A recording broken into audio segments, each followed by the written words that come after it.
Welcome to XY's Malayali's channel. Don't forget to subscribe. പൗരന്മാരുടെ മൗലികാവകാശങ്ങൾ ഏതൊക്കെയാണെന്ന് എല്ലാവരും അറിഞ്ഞിരിക്കേണ്ടത് അത്യാവശ്യമല്ലേ? മൗലികാവകാശങ്ങൾ എന്ന് കേൾക്കുമ്പോൾ നമുക്ക് മനസ്സിൽ വരുന്നത് വ്യക്തിയുടെ മതമോ ഭാഷയോ ജീവിതരീതിയോ സംരക്ഷിക്കപ്പെടുന്നു എന്ന വിശ്വാസമാണ്. എന്നാൽ നമ്മുടെ ഭരണഘടനയിൽ ഉറപ്പുവരുത്തിയിരിക്കുന്ന ഈ അവകാശങ്ങൾ അത്രമേൽ ആഴമുള്ളതും വളരെ പ്രധാനപ്പെട്ടതുമാണ്. ഇന്ത്യയിലെ ഓരോ പൗരന്റെയും ജീവിതം, അഭിവൃദ്ധി, സ്വാതന്ത്ര്യം എന്നിവയ്ക്ക് അടിസ്ഥാനം വയ്ക്കുന്നവയാണ് ഈ മൗലികാവകാശങ്ങൾ. എന്തൊക്കെയാണ് മൗലികാവകാശങ്ങൾ എന്ന് നോക്കാം. മൗലികാവകാശങ്ങൾ ഫണ്ടമെന്റൽ റൈറ്റ്സ് എന്നത് ഇന്ത്യൻ ഭരണഘടനയുടെ ഭാഗമായ പാർട്ട് എയിൽ ഉൾപ്പെടുത്തിയിട്ടുള്ളതും ഏതൊരു പൗരനും നിയമപരമായി എടുക്കാവുന്ന അവകാശങ്ങളുമാണ്.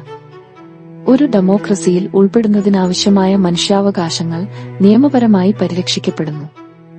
ഈ ഭരണഘടനാ ലംഘനം നടന്നാൽ ഒരു പൗരൻ നേരിട്ട് കോടതിയെ സമീപിക്കാവുന്നതാണ്. ഇന്ത്യയിലെ 6 പ്രധാന മൗലികാവകാശങ്ങൾ ഏതൊക്കെയാണെന്ന് മനസ്സിലാക്കാം. 1. സ്വാതന്ത്ര്യത്തിനുള്ള അവകാശം, റൈറ്റ് ടു ഫ്രീഡം, ആർട്ടിക്കിൾ 19-22. അഭിപ്രായ പ്രകടനം, വാഗ്ദാനം, പ്രസിദ്ധീകരണം എന്നിവയ്ക്ക് അവകാശം. ഇന്ത്യയിലെ ഏതെങ്കിലും ഭാഗത്ത് സഞ്ചരിക്കാൻ, താമസിക്കാൻ, തൊഴിൽ നേടാൻ അനുമതി. ജീവന്റെയും വ്യക്തി സ്വാതന്ത്ര്യത്തിന്റെയും സംരക്ഷണം, protection of life and personal liberty. 2. സമത്വത്തിനുള്ള അവകാശം, റൈറ്റ് ടു എക്വാലിറ്റി, ആർട്ടിക്കിൾ 14-18. എല്ലാ പൗരന്മാരും നിയമത്തിനു മുമ്പിൽ തുല്യരാണ്.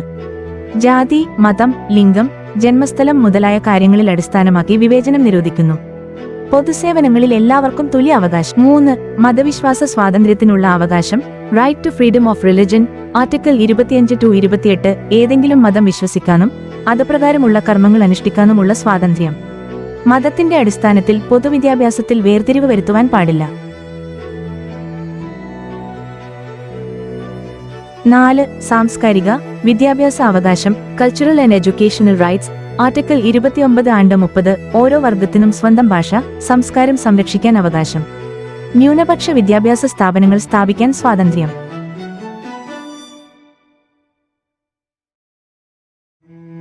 5. ചൂഷണത്തിനെതിരായ അവകാശം, റൈറ്റ് അഗെയിൻസ്റ്റ് എക്സ്പ്ലോയിറ്റേഷൻ, ആർട്ടിക്കിൾ 23-24. നിർബന്ധിത തൊഴിൽ, ബാലവേല, മനുഷ്യക്കടത്ത് എന്നിവയിൽ നിന്നുള്ള ചൂഷണത്തിൽ നിന്നുള്ള സംരക്ഷണം ഉറപ്പാക്കുന്നു. 14 വയസ്സിന് താഴെയുള്ള കുട്ടികളെ അപകടകരമായ തൊഴിലുകളിൽ നിന്ന് സംരക്ഷിക്കുന്നു. 6. ഭരണഘടനാപരമായ പരിഹാരങ്ങൾക്കുള്ള അവകാശം, right to constitutional remedies, article 32. മൗലികാവകാശങ്ങൾ ലംഘിക്കപ്പെടുന്ന സാഹചര്യത്തിൽ നേരിട്ട് സുപ്രീം കോടതിയെയോ ഹൈക്കോടതിയെയോ സമീപിക്കാം.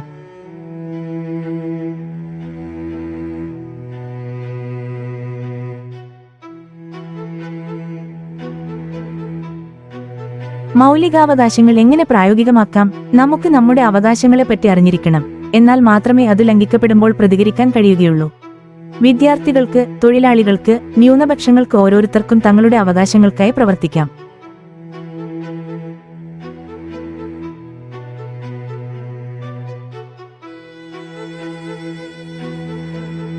ഇന്ത്യൻ ഭരണഘടന ലോകത്തിലെ ഏറ്റവും വലിയ ഒരു ജനാധിപത്യത്തിനുള്ള 35-ാം അധ്യായം പോലെ കരുതപ്പെടുന്നു.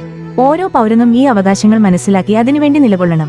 ഒരു മനുഷ്യൻ പൂർണ്ണമായും സ്വതന്ത്രനും സ്വാഭാവികവുമായ ജീവിതം നയിക്കാൻ ഈ അവകാശങ്ങൾ അത്യാവശ്യമാണ്.